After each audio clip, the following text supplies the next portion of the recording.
Así que nada, sin más dilatación, vamos a dar paso a Espe. La tengo por aquí en Zoom esperándome un buen rato, la verdad. Las cosas de canjear agua y el color y todo eso están desactivadas porque tengo que estar muy focus en lo que nos cuenta Espe. Así que si queréis hacer el tonto, ya hacemos un directo otro día, ¿vale? Así que, a ver, voy por aquí a introducir... ¿Qué escenografía? Que no voy a beber, Ander. ¡Hala! Por aquí está Espe. ¿Qué tal, Espe? Hola, ¿qué tal? ¿Cómo estás? Muy bien, ¿y tú? Muy bien, con muchas ganas de que nos cuentes, porque la verdad es que no conozco a ningún psicólogo que trabaje con realidad virtual y me parece súper chulo. Ah, ¿no? Joder, pues mira, hombre, ya vamos siendo cada vez más, la verdad es que somos poquitos, es como todavía algo muy novedoso, hay mucha gente muy tecnopléjica todavía hoy en día, Sí. pero bueno, Bueno, pues cuéntanos si cada vez quieres un conociendo más. poquito de ti, qué años tienes, de dónde eres, qué estudiaste. Bueno, pues yo soy Esperanzas, tengo 31 años, soy de Sevilla, estudié la licenciatura en psicología en Sevilla. Y en cuarto de carrera me hice una SICUE en Valencia para especializarme en psicología deportiva, porque mi pasión es la psicología del deporte, pero también me gustaban mucho las nuevas tecnologías, las TIC bueno, las redes sociales, el mundo de internet y demás. Y todo lo que era aplicación de nuevas tecnologías a la psicología me fascinaba. Terminé la carrera, hice formaciones varias en gestión bueno, en recursos humanos, ¿Ah? ¿Como yo? luego un MBA, sí, pero lo que pasa es que no me hizo mucha gracia y me quité. Y luego me hice un MBA Sport Management orientado a la gestión de entidades deportivas y demás, máster en psicología de deporte y tal. Y en 2013 hice un viaje por turismo, me fui a California, a San Francisco y demás, a viajar por allí 3 semanas y a ver a mi primo. Me quedé en casa de mi primo que vivía allí y trabajaba en la Universidad de Stanford, que estuvo allí 2 años. Muy buena Él es psicología, ingeniero en telecomunicaciones. además. Sí, él es ingeniero en telecomunicaciones, pero bueno, tenía allí relación con un montón de gente y un día me dice, oye, ¿te quieres venir a la uni? Que tengo unos compañeros que están investigando con realidad virtual aplicada a la ansiedad social y al miedo a hablar en público y demás. Y yo, hombre, por supuesto, o sea, no me lo pensé 2 veces, estaba allí la primera y entonces, claro, eran unos pedazos de cascos enormes, tenía que ser una sala con una especie de proyección, que las imágenes eran súper poco nítidas, vamos, no hay color, con lo que hay ahora no tiene nada que ver, pero en aquel momento a mí me pareció increíble, ¿no? El poder aplicar realidad virtual para tratar fobias, para tratar ansiedad social, miedo a hablar en público, me fascinó. Y luego ya al tiempo, o sea, esto fue en 2013, 2017 me empieza a salir publicidad en redes sociales sin parar de empresas que trabajan en realidad virtual con psicólogos. Y ya empecé a probar uno de los software que tiene bastante variedad de escenarios y nada, empecé a probarlo. Te hacen muchas formaciones lo que es dentro de la empresa del software, porque es algo tan nuevo que ni siquiera hay información, o sea, no hay formación reglada, no hay máster, no hay... Esto es todo muy nuevo. Entonces, la propia empresa es la que va haciendo casos y te va formando en la experiencia que se va obteniendo con esto. Y bueno, pues ya llevo 3 años, ¿no? Trabajando a tope con realidad virtual. Que bueno, vamos, que la empresa te segmentó bien con la publicidad, ¿no? Tenían bien, Sí, bien sí. fichada.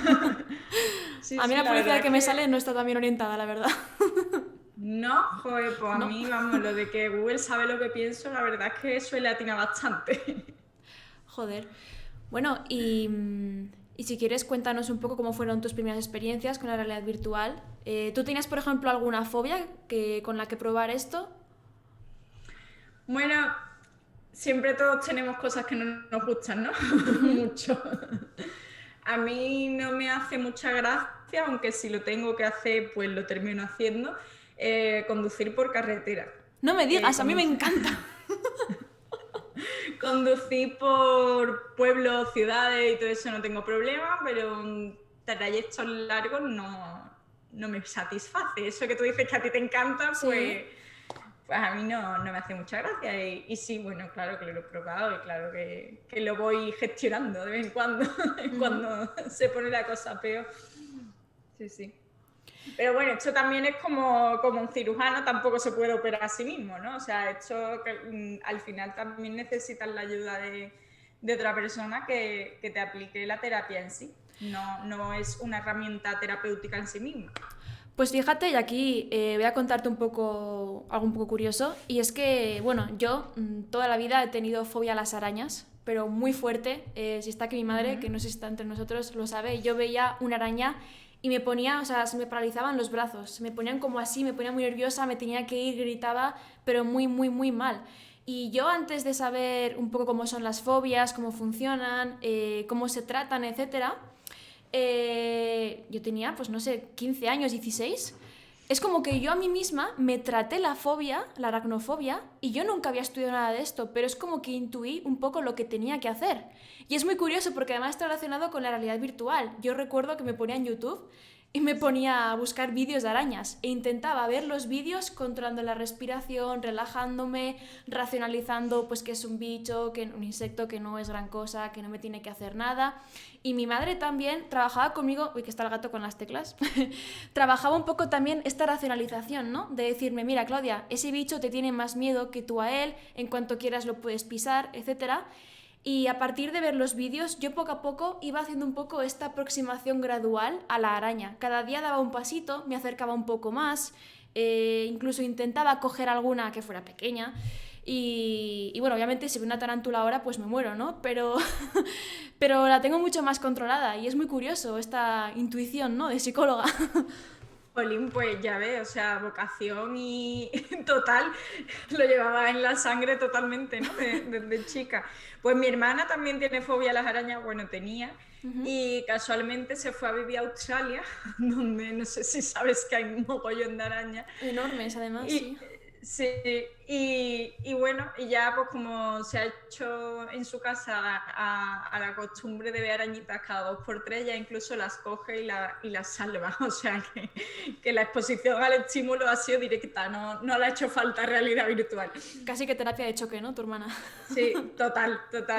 Y mi hermana se ponía también, vamos, yo me acuerdo de ir al campo de pequeña y tal, y bueno, mi hermana es bastante mayor que yo, espero que no me esté viendo. y ella con la linterna y la litera revisar la entera en plan, es que seguro que hay alguna arañilla, no sé qué, y por chica que le pareciera montaba un drama. Y ahora me manda fotos en plan, fíjate la araña que he sacado de casa y ahora resulta de que es venenosa mortal, no sé cuánto. Y yo, fíjate, digo, ¿quién te ha visto y quién te ve? Pero vamos, totalmente superado, la verdad. Y por ejemplo, la fobia de tu hermana, ¿tenías identificado cómo se originó? La verdad es que no. No, yo no sé si es algo que siempre ha tenido, tampoco le he preguntado mucho, la verdad, no la he tratado a mi hermana, pero no lo sé, ¿a ti se te originó por algo concreto?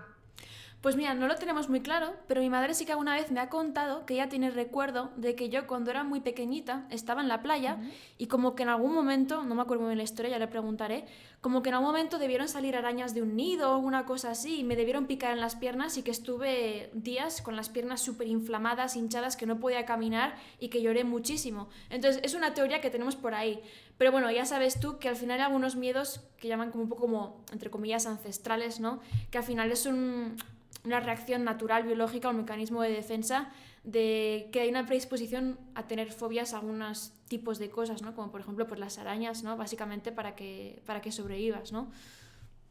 Sí, yo no creo que todas tengan que tener un origen específico, la verdad, muchas son... Es que hay cosas que eso que tampoco ni recordamos, ¿no? Y a lo mejor así un cúmulo de cosas que normalmente tienes una predisposición a que te gusten menos o te den más susto. Entonces, no sé, no creo que Claro. tenga que tener un origen traumático tampoco ni nada. Claro, no siempre tiene que ser así. También, por ejemplo, muchas veces ocurre que heredas un miedo de tus padres simplemente porque tú al ver a tus padres alarmados con algo, tú pues integras mucho que eso es peligroso, ¿no? Por ejemplo, yo conozco el caso de unos que su padre tenía fobia a los pájaros, que es una tontería, ¿no? O sea, podríamos decir que es una tontería, ¿no? Y claro, los hijos también han heredado bastante ese miedo a los animales, incluso generalizado, ¿no? O también por ver una película de miedo o alguna cosa en la tele que te ha marcado mucho, se te puede quedar muy grabado ese sentimiento desagradable, ¿no? No tiene que ser algo que te ocurra a ti como tal. Claro. Bueno, tú entonces la película esta de Harry Potter que salen las arañitas, nanay, ¿no? Esa no la has visto, ¿no? Uf, lo pasaba mal, sí, sí, sí, sí. Pero fíjate, luego yo me ponía Araña Attack, por ejemplo, me ponía películas así para intentar superarlo, ¿no? Sí. Así que bueno, ya que estamos hablando un poco de cómo se originan las fobias, podemos contar un poquito, si quieres, sobre el condicionamiento clásico, para que entienda la gente cómo se forman las fobias, Muy bien. ¿vale? Si quieres cuento yo un poquito así, y luego si quieres tú profundizas, ¿vale? Sí, sí. Bueno, Dale. ya hemos hablado más de una vez en algunos vídeos del condicionamiento clásico, ¿no? De cómo cuando dos estímulos se presentan a la vez, tendemos a asociar las emociones que nos genera ese estímulo, ¿no? Ponemos siempre el típico ejemplo de cuando tú mueves el plástico de la bolsa de pienso, como tu perro sabe que cuando se mueve ese plástico viene comida, pues ya, al escuchar cualquier plástico, el perro ya piensa que viene comida, ¿no? Pues las fobias funcionan un poquito de una manera similar, como ya hemos dicho, no siempre, ¿no? Pero suele ocurrir, ¿no? Que tenemos un evento, un suceso o vemos un estímulo, ocurre algo y al mismo tiempo nos ocurre algo desagradable, algo asqueroso, algo feo, un dolor, una consecuencia negativa. Entonces ya sabemos que la parte del cerebro que se encarga de los recuerdos y la de las emociones están muy cerca, muy conectadas. Nos acordamos muy bien de aquello emocional, especialmente lo desagradable para nuestra supervivencia, ¿no? Entonces está esta predisposición a acordarnos de lo negativo encima. Así que pues simplemente se nos queda muy grabado ese recuerdo que nos ha generado algo desagradable y por tanto cuando aparece ese mismo estímulo pues automáticamente recordamos eso desagradable y generamos miedo. Y no solamente eso, sino que además estímulos similares que nos recuerdan a ese otro nos dan la misma respuesta. Efectivamente. Efectivamente. Bueno, la buena noticia es que las fobias es de las cosas más fáciles de tratar a nivel psicológico, de ¿Sí? trastornos y demás. Así es, Más exactamente. fácil y más rápido. Entonces, Uh-huh. bueno, si tienes una fobia, es verdad que cuando la tienes lo pasas bastante mal porque te impide bastante, dependiendo de qué fobia, pero muchas veces te impide realizar cosas en tu vida, como pues si tienes fobia a volar en avión, seguramente no hayas viajado con frecuencia, o si tienes fobia a las alturas, pues te impide a lo mejor en ciertas ciudades hacer turismo, subir a ciertos edificios o lo que sea, ¿no? Uh-huh. Pero la realidad es que normalmente entre 8 y 10 sesiones se le puede poner fin y se supera con bastante éxito. Claro, al final es algo que en cierto modo has aprendido y que por tanto pues podemos revertir ese proceso o transformarlo en otro aprendizaje, mejor dicho. Entonces, pues eso está bien, ¿no? Me gustaría, para que la gente entienda un poco, contar el experimento del niño Albert, te acordarás, ¿no? De la carrera mítico. Sí. Sí. Bueno, pues para que sepáis brevemente, había un psicólogo llamado Watson que era muy conductista. Básicamente pues dice que lo que importa es la conducta que podemos observar y aquello que se aprende, ¿no? Entonces, pues, ¿qué hizo? Cogió un bebé, un pobre bebé, y básicamente se dedicó a traumatizar al bebé. Es Claro. que los psicólogos, normal que hayamos cogido mala fama, ¿eh? con la de experimentito que llevamos a las espaldas, vamos. Sí, pero por otro lado es una pena que ya no se pueda hacer eso, ¿eh? Porque estaba... o sea, lo que aprendimos en aquella época ya no vuelve. Entonces, bueno, lo que hacía este hombre era decir, fíjate cómo todo lo que somos es aprendizaje, que yo puedo coger cualquier cosa y crearle una fobia a este niño con esa cosa.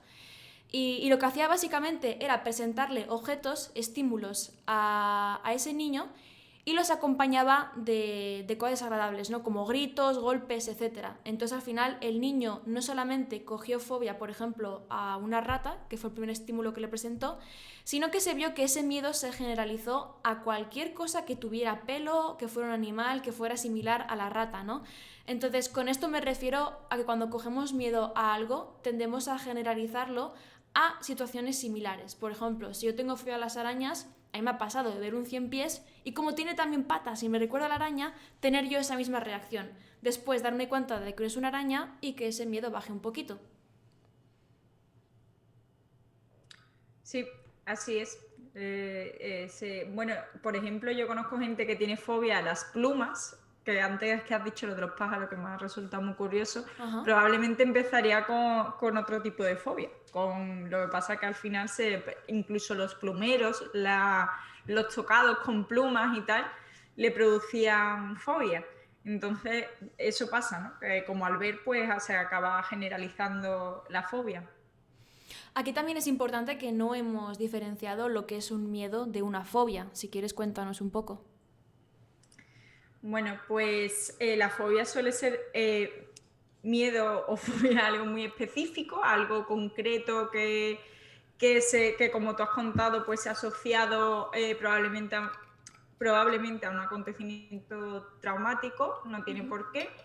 Y el miedo es una respuesta del organismo ante una amenaza, ¿no? Entonces, este miedo que hoy en día lo más probable es que se transforme en ansiedad, se produce ante una amenaza que puede ser física o mental.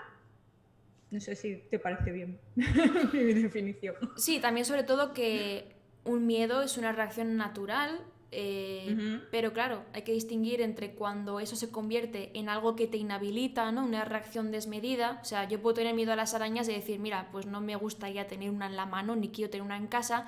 Y otra cosa es que yo veo una araña en la pared y tenga que irme de la casa, ¿no? Como puede ocurrir. Entonces, yo creo que estaría un poco la diferencia, ¿no? Al fin y al cabo, por ejemplo, todos cuando cogemos un avión, la mayoría tenemos un poquito de nervios, ¿no? Tanto cuando despega como cuando aterriza o hay una turbulencia. Pero hay personas que no pueden ni acercarse a un aeropuerto o ver películas de aviones incluso. Efectivamente, ella sería la fobia específica. Exactamente, sí. ¿Vale? Entonces, para que entiendan un poquito por qué trabajar una fobia con realidad virtual, si quieres, ahora explica tú un poquito lo que es la exposición, la prevención de respuesta, el tratamiento típico de las fobias, al fin y al cabo. Vale, pues lo que se trabaja con una fobia al final es a controlar tú ese miedo, ¿no? Esas reacciones que estás teniendo tanto física como mentalmente. Entonces tienes que manejar varios tipos de herramientas, dependiendo de la fobia también. Pero básicamente es el control de activación, que es a través de técnicas de control de activación, como puede ser la respiración o la tensión aplicada.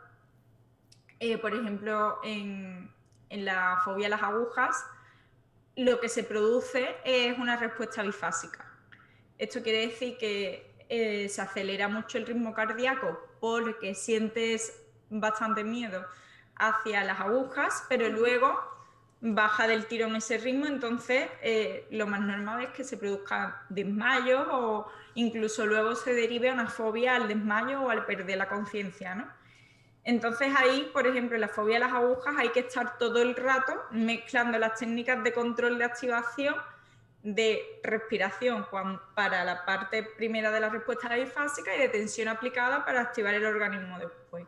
Todo eso ligado a un control de pensamiento y una vez tenemos esas herramientas que aprendemos a manejarlas bien, se realiza una jerarquía de exposición que básicamente es ordenar todos los aspectos de esa fobia de menos miedo a más miedo. Por ejemplo, si tienes fobia a volar y lo que menos miedo te da pero te da un poco de miedo, verlo en la tele, ¿no? Como has dicho, o en una película, y lo que más pues sería estar subido en el avión, ¿no? O el despegue, el aterrizaje. Hay gente que tiene matices. Y lo que haríamos sería hacer una exposición progresiva al estímulo, ¿vale? Que sería pues la fobia a las alturas, el miedo a volar, lo que nos dé miedo concretamente.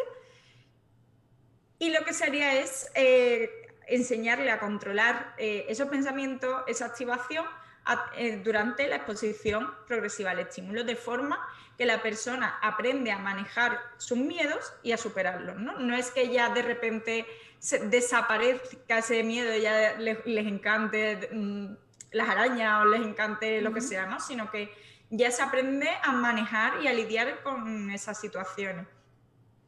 Lo que hace la realidad virtual no es una técnica psicológica que sea terapéutica en sí misma, sino que es una herramienta que te permite que esa exposición progresiva al estímulo la puedas hacer en una cosa intermedia entre imaginación y realidad. Entonces, como la realidad virtual es muy parecida a la realidad, pues te permite por ejemplo, un ahorro de dinero grande, porque imagínate si tuviéramos que exponer a la persona a que se subiera un avión continuamente, ¿no? Pues te supone poder hacerlo desde casa, poder hacer la terapia con más seguimiento, poder, en fin, facilita muchísimo lo que es la exposición progresiva al estímulo, que hace años pues era prácticamente para cierta fobia muy difícil. Para que entiendan bien la gente un poco esta metodología, quiero utilizar como una metáfora un videojuego, ¿vale? Tú cuando vas a jugar a un juego, no te vas directamente a matar al jefe, ¿no? Tú primero lo que haces es aprender a jugar, ¿no? Decir, mira, pues cuando aparece ese tipo de enemigo tengo que utilizar estos botones, ¿no? Tengo que hacer este movimiento. Entonces, eso sería la primera parte de controlar un poco mi respuesta fisiológica y cognitiva, ¿no? Porque cuando yo voy a exponerme a algo que me da miedo, tengo una serie de pensamientos, una serie de emociones, una serie de reacciones en mi cuerpo. Entonces, lo primero es saber yo cómo reaccionar cuando aparecen estas reacciones. Una vez que ya sé cómo jugar al videojuego, digo, vale, voy a ir por niveles, ¿no? Empiezo primero por el nivel más fácil. Y cuando ya lo tengo controlado y digo, vale, aquí ya sé hacerlo, digo, venga, vamos al siguiente. Entonces, para que lo entendáis, si por ejemplo la fobia es coger un avión, ¿no? Lo primero que haríamos sería, pues, nos ponemos un número, ¿no? Del 1 al 10. El 10 es coger el avión. Y entonces, a partir de ahí, voy poniendo escenarios que son cada vez más fáciles para empezar por ellos, ¿no? Empiezo, por ejemplo, viendo una película de aviones. Lo siguiente sería hacer una realidad virtual de aviones, ¿no? Lo tercero sería montarme en, yo qué sé, una montaña rusa que tiene forma de avión, ¿no? Por ejemplo. La cuarta sería ir a un aeropuerto y llegar hasta la puerta de embarque pero no subirme, ¿no? La siguiente sería, es decir, ir conquistando como niveles y cerciorarte de que en cada nivel eres capaz de sentirte más o menos cómodo antes de pasar al siguiente. Me ha encantado la metáfora, vamos, la has clavado, la has clavado. Además, bueno, imagínate pues eso, que justo con la fobia a volar que has puesto de ejemplo, mucha gente lo pasa incluso peor en la sala de embarque que luego en el propio avión, ¿no? Entonces, pues es muy importante realizar esa jerarquía de exposición porque cada persona es un mundo. Entonces, vamos a tener que jugar con esos escenarios, con la realidad virtual, pues exponiéndolo, por ejemplo, a el desde estar en su casa con las maletas preparadas, a que estar en su casa y que esté lloviendo, o cuando van en el taxi al aeropuerto, cuando está en la puerta de embarque, y todos esos escenarios se van trabajando con realidad virtual. Claro, eso que mencionas también es algo muy importante, que es la fase de anticipación, ¿no? O sea, no solamente el estímulo que te da miedo en sí, sino esa parte anterior que viene, que incluso a veces es hasta más desagradable, ¿no? Que el estímulo en sí, porque al final ahí todas las posibilidades existen en nuestra cabeza, ¿no? Esa fase de anticipación. Entonces, también es importante cambiar los pensamientos ahí, de no hacer un mundo de ello, ¿no? En cierto modo. Sí, dime. Efectivamente, no muchas veces, es que has dicho a veces, pero es verdad que muchísimas veces, y justo con la fobia a volar sobre todo me lo he encontrado, de que lo pasa mucho peor esas semanas antes de tener que coger el avión a cuando ya cogen el avión o se suben y tal. También es verdad que muchos se toman pastillas justo antes de subir al avión, entonces ya ahí van un poquito más calmaditos.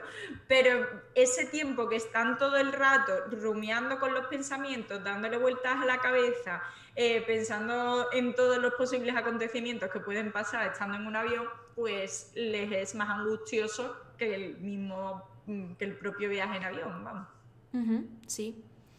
Y también para que entiendan un poco la importancia de la realidad virtual, es que una persona que tiene fobia, si cierra los ojos y se imagina realizando o exponiéndose a aquello que le da miedo, es que te entra nerviosismo. O sea, yo por ejemplo he tenido en mi consulta personas que tienen fobia a hablar con sus padres, ¿sí?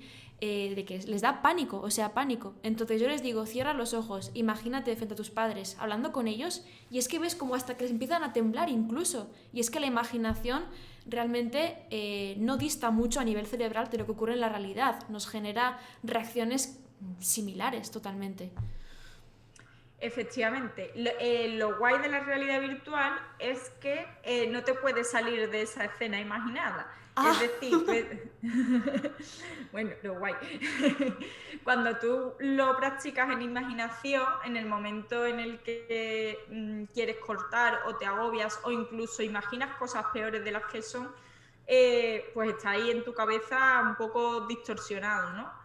Pero, por ejemplo, cuando trabajamos miedo a hablar en público o personas incluso que tienen problemas con sus jefes y no saben, o sea, realmente lo utilizo para mucho más que fobias. Por ejemplo, para trabajar técnicas de asertividad y comunicación a la hora de problemas laborales. Entonces, por ejemplo, en el escenario de miedo a hablar en público tenemos una oficina en la que puedes simular diálogos y te puedes preparar una reunión ficticia. Entonces la persona le hago prepararse una reunión, le hago enfrentarse a esa reunión, a la comunicación, después de haber trabajado esas técnicas de asertividad, esas técnicas de comunicación, de haberle enseñado a controlar sus pensamientos y tal.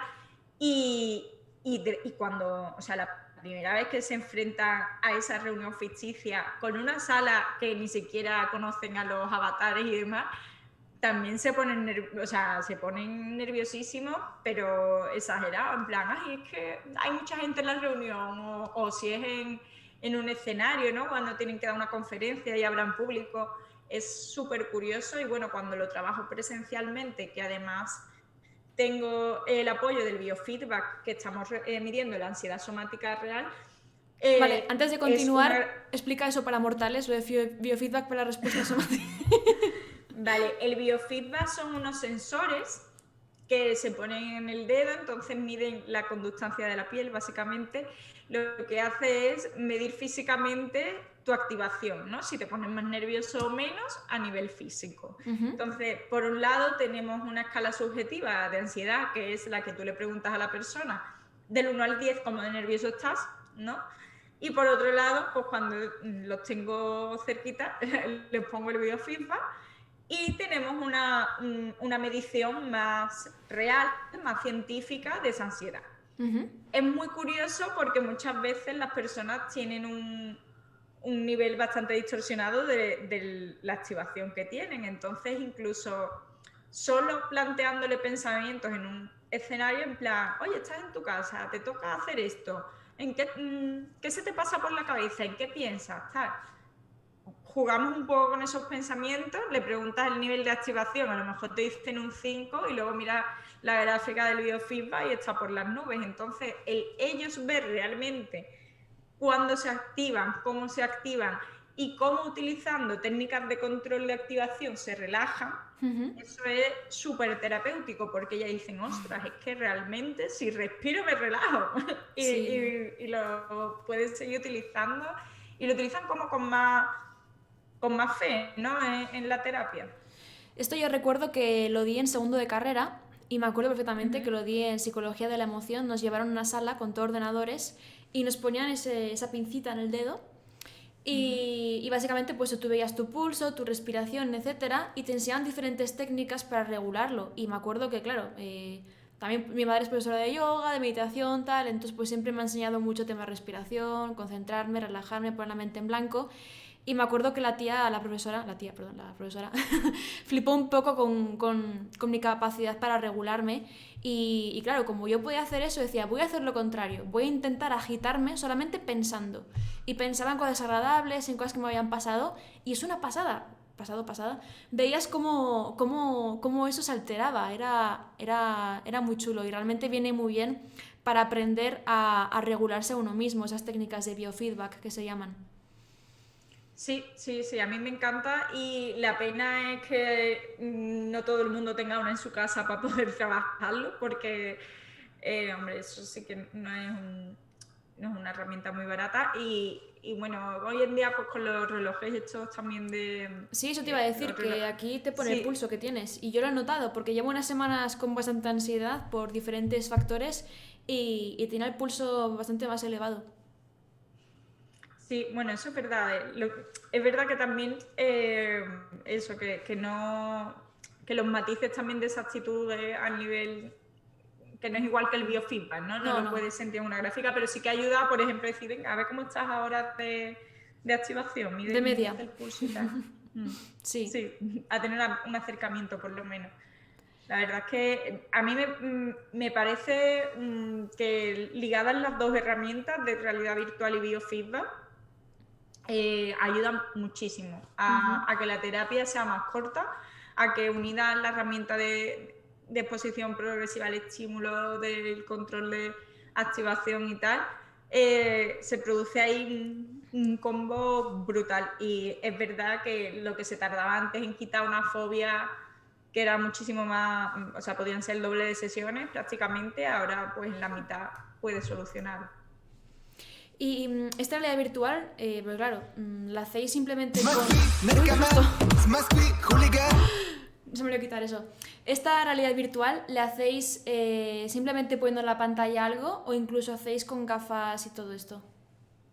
No, con gafas. Se hace con... O sea, hay unas gafas de realidad virtual, tú tienes un móvil conectado, que es decir, cualquier persona en su casa lo puede hacer. La terapia online yo lo hago con cualquier dispositivo, ellos tienen una aplicación en el móvil y, y entonces, claro, nos tenemos que conectar por otro dispositivo, ¿no? Por un ordenador, una tablet, para que yo pueda hacer videoconferencia mientras veo cómo está conectado con su smartphone a las gafas de realidad virtual.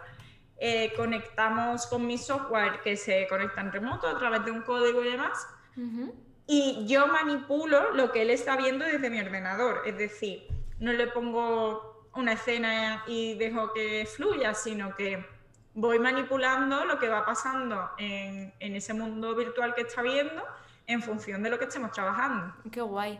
Y entonces la persona para trabajar online tiene que comprarse esas gafas, ¿no? Imagino. Sí, pero vamos, es decir, que puedes utilizar incluso estas que son de cartón, o sea que no es necesario un gran kit de realidad virtual. Cualquiera de estas de las de Alejo que valen 10 euros o en Amazon hay por 15, creo. Ah, mira. Vale, vale. Sí, no tiene que tener un gran equipo, simplemente con su teléfono que sea medianamente modernito, un Android o un iPhone medianamente moderno, y unas gafas de realidad virtual básicas se puede hacer perfectamente. Oye, pues un día podemos hacer un vídeo y me haces una realidad virtual de arañas y lo grabamos. ¿Qué pasa? Claro, sin problema. Estaría guay, la verdad que sí. Hacemos ahí, te llevo por distintos escenarios. También está un poco curioso, ¿no? El sentimiento de puedo controlar lo que estás viendo y lo que sientes, y está guay eso, la verdad que sí. Para que entiendan un poco también el sentido de esto, es que al final, si la fobia viene de que tú, al vivir una situación, al exponerte a un estímulo, al hacer algo, has tenido un resultado desagradable, al final es un aprendizaje, ¿no? Entonces el objetivo de este tratamiento, de la terapia, es que tú reaprendas, ¿no? Pongas un aprendizaje sobre ese, de que no pasa nada malo. Entonces, ¿qué ocurre? Tienes que presentarte, exponerte a ello y que tu cerebro confirme que eso no es peligroso, que no es desagradable. ¿Qué pasa? Que obviamente la respuesta automatizada que tenemos es huir de eso, evitarlo, etc. Y al final eso agrava el problema, porque cuando tú estás huyendo de un estímulo o de una cosa, lo que te dices a ti mismo, a tu cerebro, es me estoy escapando porque eso es malo, o sea, no vaya a ser que me lo encuentre. Entonces al final eso acaba alimentando el miedo. Lo que tengo que hacer es decirle a mi cerebro, mira, esto está aquí y no pasa nada, así que este recuerdo de que esto es peligroso y desagradable ya quítalo, porque ya hemos visto que no. Efectivamente. Bueno, de hecho la explicación del miedo que más me gusta a mí dar es que cuando sentimos miedo por algo, ¿no? O una fobia de lo que sea, normalmente cuando el cerebro entra en amenaza, se bloquea la corteza frontal cerebral y se producen 3 tipos de reacciones que son bloqueo, huida o ataque, ¿no? Que esto ancestralmente era funcional cuando veíamos un león, y entonces o tenías que atacar al león para defenderte, o te tenías que quedar paradito para que no te pasara nada, o tenías que salir por patas para que no te comiera el león. Pero hoy en día los pensamientos que nos hacen entrar en bloqueo de la corteza frontal no son para nada huir de un león, sino que son cosas que no es una reacción funcional, ¿no? Esta de bloqueo, huida y ataque. Entonces, claro, el aprender a controlar tu mente y tu cuerpo en esa situación te va a hacer retomar el control de un montón de situaciones a las que antes lo estabas perdiendo, ¿no? Por ejemplo, yo tenía un caso de una chica con fobia a las agujas, una niña de 15 años, que, una niña que es una máquina, ¿vale? De deportista, conservatorio de música, buenas notas, una madurez increíble. O sea, no es para nada un perfil que tú digas, es una persona débil o que tiene traumas o que lo que sea, sino que es una niña que ni siquiera ponemos en pie como si se ha podido originar de alguna forma esta fobia. Pero era decirle, en 2 semanas te tienes que sacar sangre, y con 15 años, y ya te digo que es más madura que muchas mujeres de 25, llorando, enmorecía y pasándoselo fatal durante 2 o 3 días, y hasta que se sacaba sangre, y durante sacándose sangre, y claro, lo pasaba muy mal porque todos los médicos, los enfermeros le decían cosas y en plan, tú con lo grande que eres, no sé qué, no sé cuánto. Y ahora ya, a día de hoy, después de haberse tratado la fobia, además también se tiene que sacar sangre con cierta regularidad, por cada 6 meses más o menos, y ya pues sin problema. O sea, y creo que dimos 5 sesiones. También tengo que decir que ya había trabajado con ella a nivel de psicología deportiva. Entonces, lo que era control de técnicas de activación y de pensamientos los manejaba con mucha facilidad. Entonces, fue un proceso más corto, porque ya simplemente fue, venga, pues ahora todo esto que habías aprendido antes lo tenemos que aplicar en nuestro escenario. Qué bueno. Si quieres contarnos un poco cuáles son los casos más comunes de fobias que sueles trabajar o que sueles tener.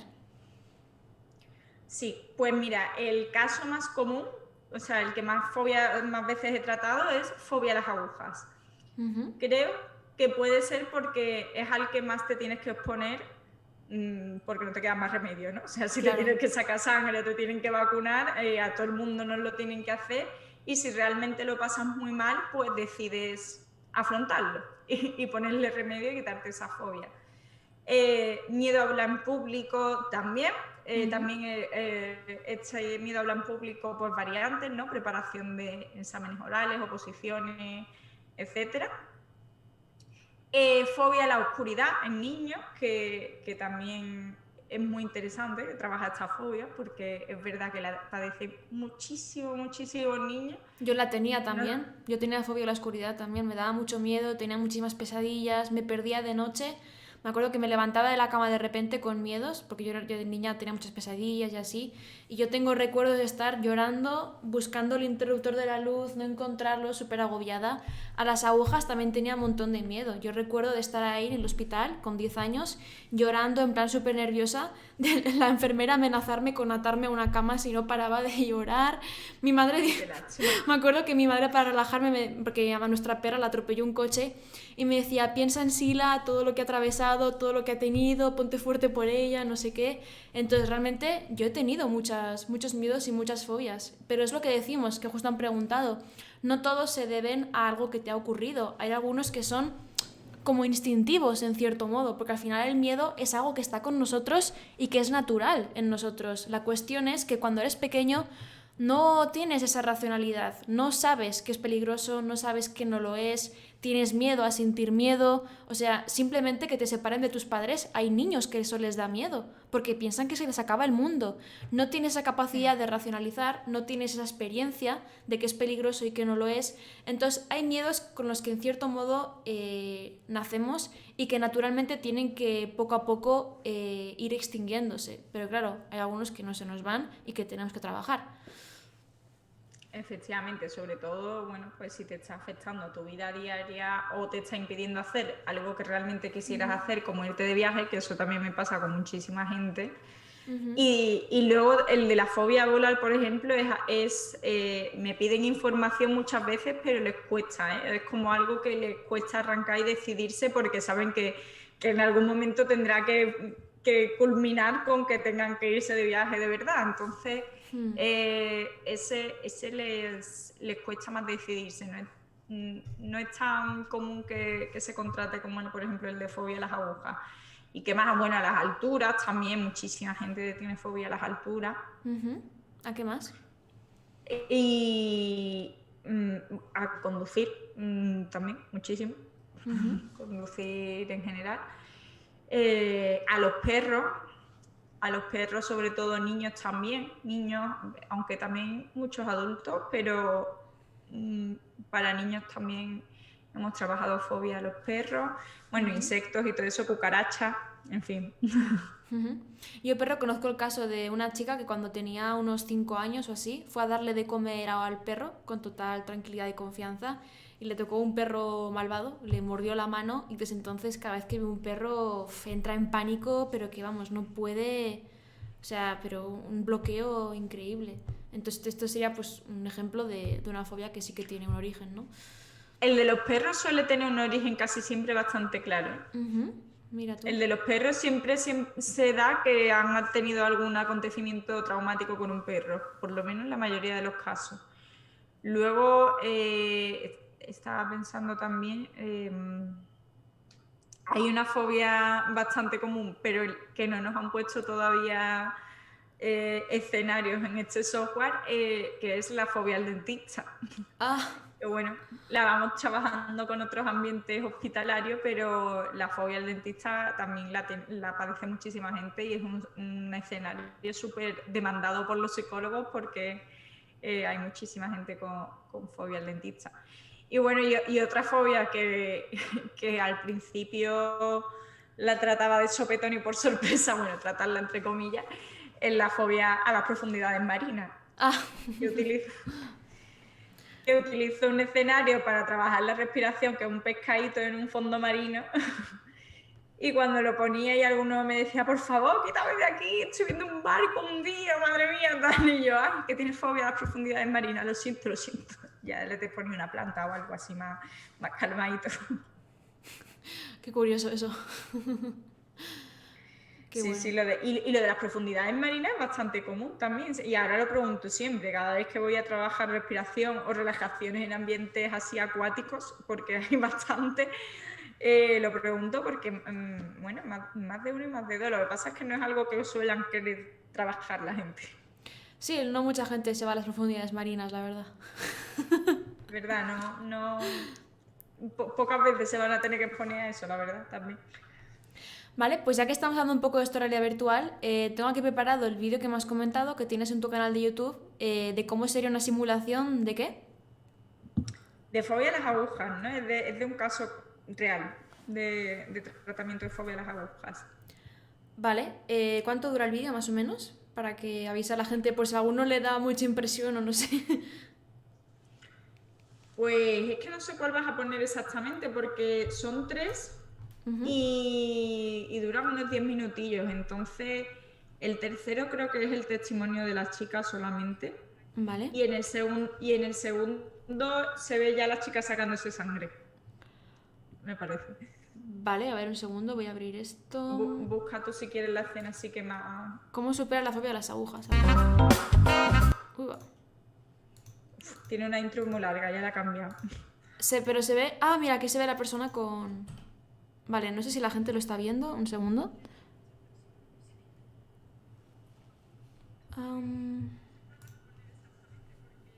Ponle así un poquillo por encima, tampoco... Vale, ahora sí lo ven. Vale. Aquí se ve... Ah, vale, aquí está la chica con las gafas, con el móvil. Ahí le estás midiendo un poco la respuesta. Mira, ahí justo estamos haciendo el ejercicio de respiración diafragmática y ahí se ve la gráfica con el biofeedback. Vale. A ver si en algún sitio se ve un poco qué es lo que le enseñas a la persona o lo que ve la persona. ¿Eso se ve? Sí, en el siguiente vídeo, en el que son 3, Ah, vale. en parte 2, hay partes de que se ve la sala de espera de... Porque al fin... Mira, ahí estás tú. A ver... Parte 2, justamente. Ah, vale, sí, se ve aquí un poco pequeñito como es la sala de espera. Sí. Ah, pues está guay Aquí hecho.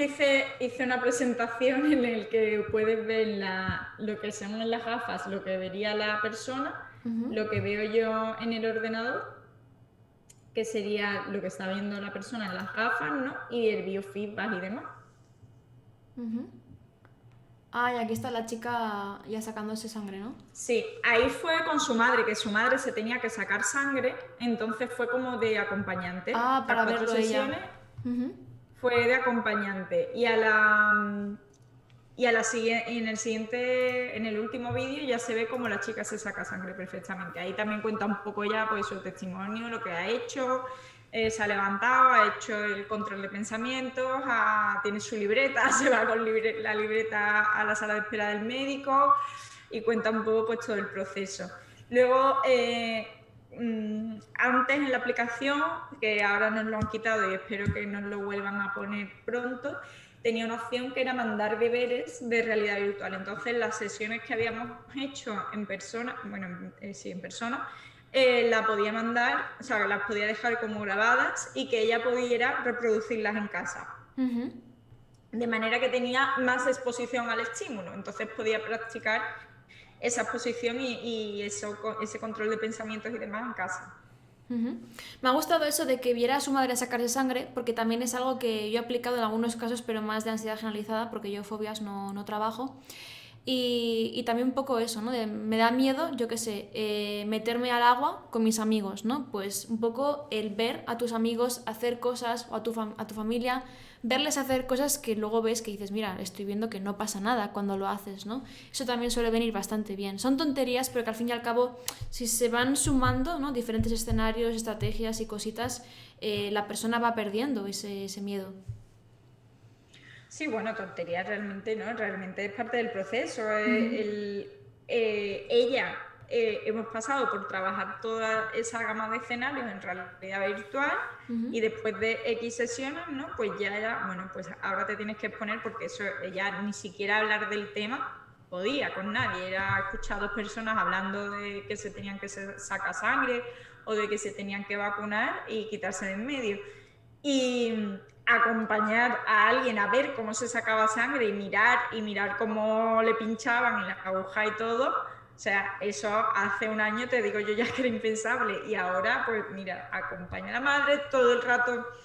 Además el hecho de grabarlo y demás como que le ayudó a refrescar continuamente las herramientas y a dejar constancia de ello, ¿no? Entonces la verdad es que fue un regalo que me pudiera dejar grabar este caso porque lo superó con cierta facilidad, pero la verdad es que la chica trabajó muy bien. Entonces, cuando la implicación también del paciente es del 100%, pues ayuda. Sí, porque al final también las fobias son, digamos, como problemas psicológicos que la gente las tiene como más normalizados y no solo haber como esa vergüenza ¿no? a comentar o a decir a la gente o a enseñar, mira, tengo miedo a esto, que hay otros problemas psicológicos que la gente pues no quiere, digamos, como enseñar, ¿no? Ya, sí, bueno, también, también dan bastante vergüenza y ella pues con 15 años me pidió ayuda porque era algo que ya le costaba, ¿no? De cada vez que te hablaba. Y de hecho, en el momento en que se dio cuenta, porque era algo que habíamos hablado muchas veces, porque ya trabajábamos de antes, fue en cuarentena que estudiando como tú sabrás, en la cuarentena la mayoría de los miedos, las fobias y los problemas se han magnificado bastante. Entonces estaba estudiando y vio imágenes de una situación de sacarse sangre o algo así y me escribió, tenemos que arreglar esto porque he visto una imagen en el libro y se me han caído 2 lágrimas y no puedo ya Joder. más con esto.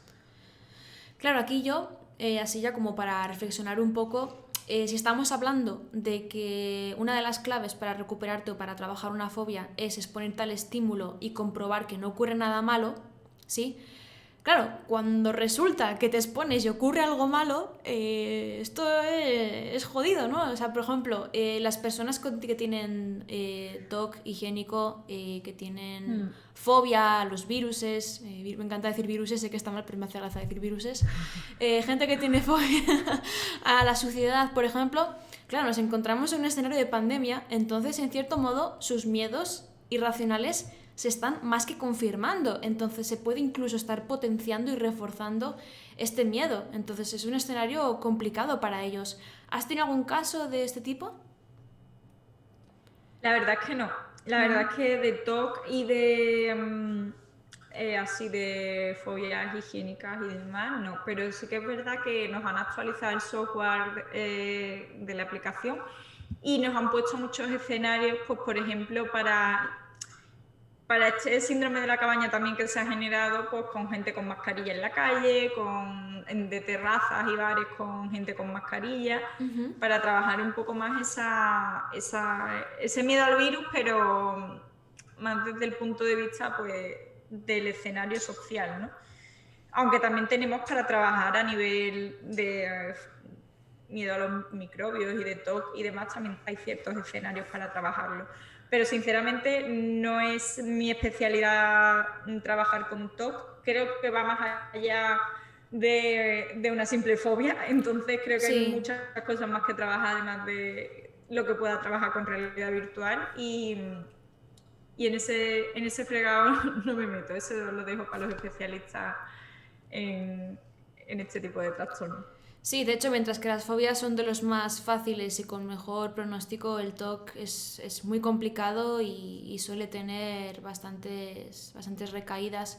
Y eso que, como tú bien dices, o sea, en realidad un poco el sistema de funcionamiento de las fobias y el sistema del TOC es similar, así como también su tratamiento. O sea, una fobia al fin y al cabo es un estímulo que tenemos asociado a algo negativo y como tenemos eso negativo, pues lo evitamos. Y al evitarlo aumentamos ese miedo que le tenemos y es un círculo, ¿no?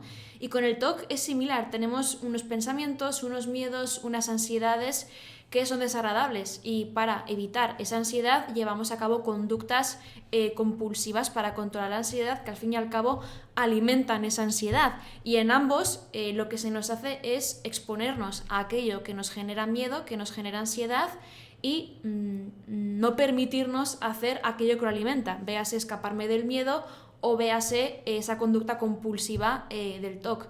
Entonces es curioso como mismo origen, mismo tratamiento, pero un pronóstico tan distinto, ¿no?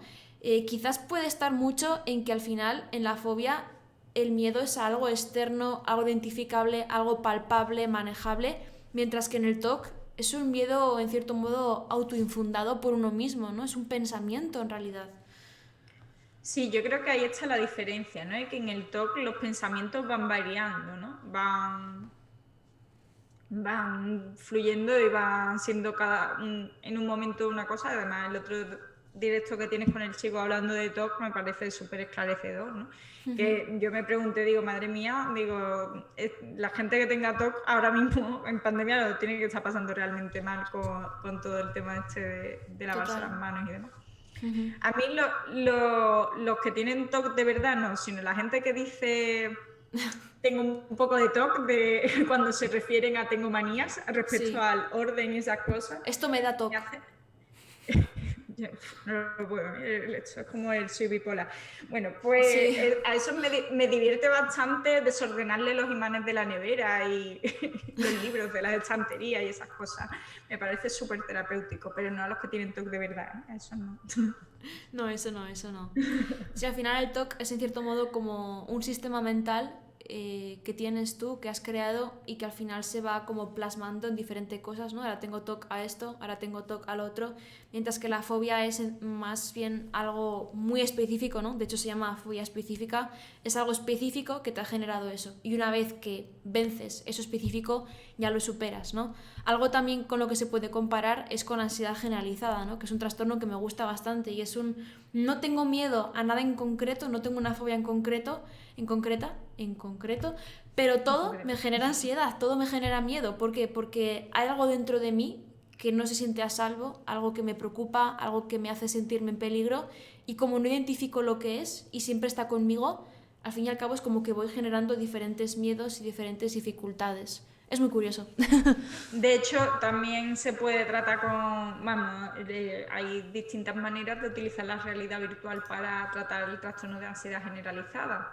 Desde vídeos de psicoeducación que también utilizamos, que lo primero que tenemos que hacer es enseñar y explicar al paciente qué es lo que le pasa y por qué, ¿no?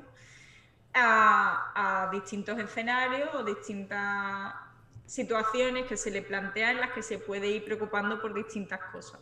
Por ejemplo, incluso se plantea como si estuviera sentado en un sofá en su casa y en las noticias empiezan a salir distintas noticias de desgracias, ¿no? Y se le enseña ahí a manejar el control de pensamiento en ese tipo de situaciones. Qué bueno, oye, pues yo creo que ha estado muy interesante. La verdad es que me gusta mucho el trabajo que tienes. De hecho, ya os cuento pues que Espe va a formar parte de mi equipo. ¡Ah!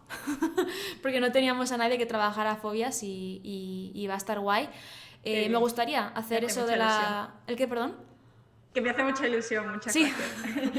Me alegro a mí también. Y me encantaría hacer la prueba de la realidad virtual conmigo, de ponerme ahí a ver arañas, aunque ya me he autotratado un poquito, pero siempre me genera un poco de ver alguna tarántula o así. Y nada, ¿alguna cosa más que quieras contarnos? ¿Alguna anécdota curiosa o yo qué sé? Pues la verdad es que no. Bueno, normalmente, ya te digo, la anécdota sí que más he tenido de meter la pata ha sido la de la fobia a las profundidades marinas, que es la que más se te olvida, porque dices tú, madre mía, digo, que no se va a relajar, ¿no? En un ambiente así de pececitos y cosas, pero quitando eso, bueno... fobias así particulares, no sé si la gente tiene por ahí alguna curiosa que diga yo. Por aquí alguno dice que tiene fobia a las cucarachas. Cucarachas sin problema, te lo quito en 8 sesiones como mucho. Y ya está, ¿no? Con el exterior.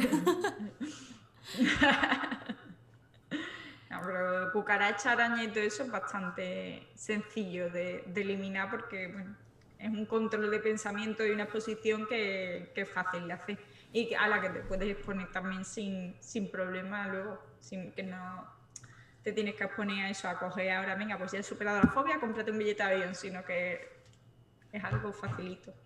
Ahora que estamos hablando de todo esto, me estoy acordando de cómo yo generalizaba mucho el miedo a las arañas y, por ejemplo, a una vez me pasó de estar en el jardín con mi madre plantando flores y que me apareciera una mano en la araña y luego yo tenía, tampoco fobia, pero tenía muchas dificultades para meter la mano en la tierra, por ejemplo, en tocar las plantas, no me gustaba salir al jardín, ese tipo de cosas.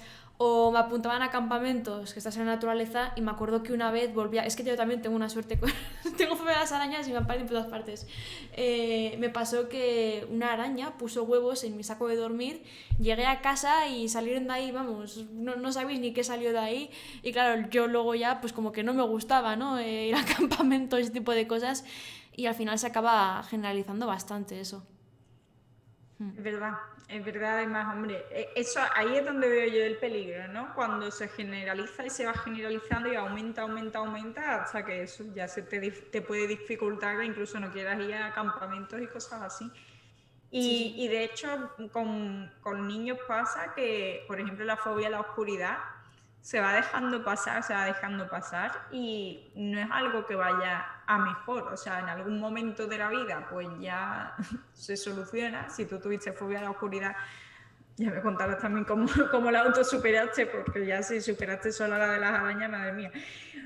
Pero, por ejemplo, hay niños que es que tienen que, con 11 años, dormir con la luz encendida y ya les dificulta pues a la hora de relacionarse con otros compañeros, de hacer viajes